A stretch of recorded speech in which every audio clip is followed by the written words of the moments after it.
This is how to finish the top of your weave with a hem stitch.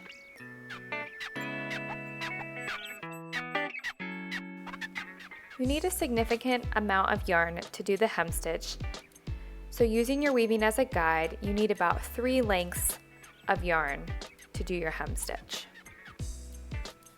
Additionally, you need 2 to 3 rows of plain weave at the top. A good habit to get into the practice of doing is when you know you are completing your weaving, measure out ahead of time how much you will need in addition to create your hem stitch.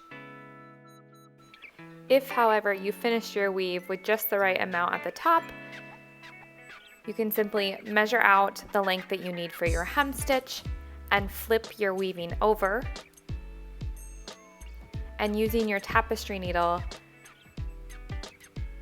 thread the end up through the right side. Using your tapestry needle, you will thread the needle through 2 rows of your weave in the back, and then push your needle to the front and to the side. You want to bring the yarn all the way through until you have about 1 inch or 2 of tail left over.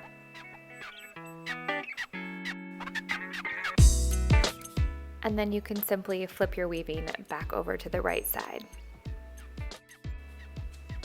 Your next step is to flip your weaving loom upside down, but still facing right side up.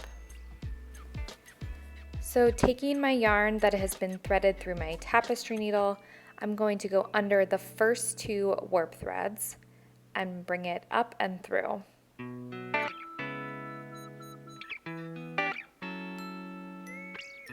I'm going to keep the yarn over top and then again take my tapestry needle, weave it under the first 2 warp threads and pull tightly.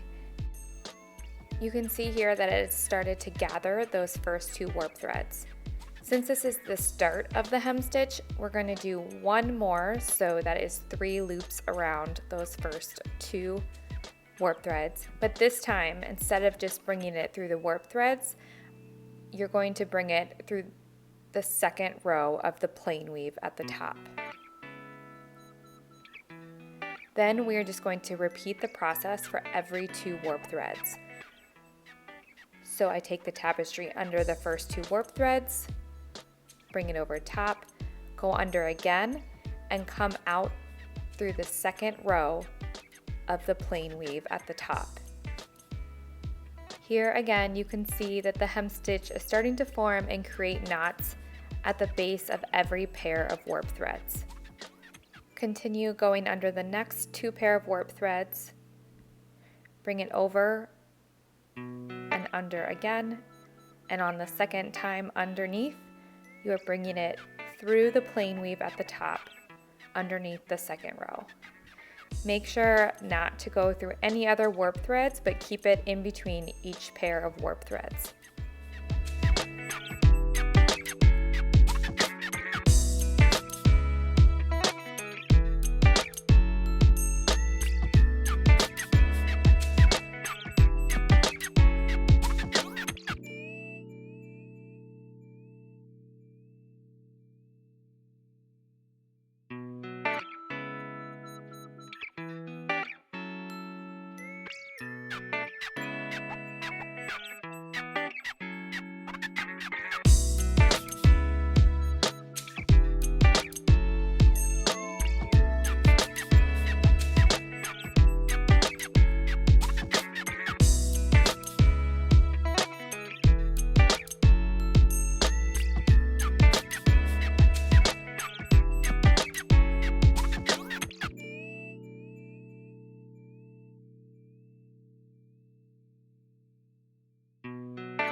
With your final pair of warp threads, you're going to do the same thing that you did at the start.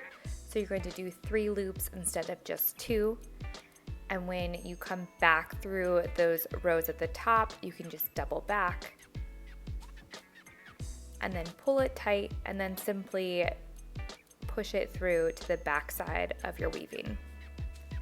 This is when it's helpful to do your hem stitch in the same color as the top of your rows so that it is camouflaged better. Then you can flip to the back of your weave and trim your tail so that it is a shorter length.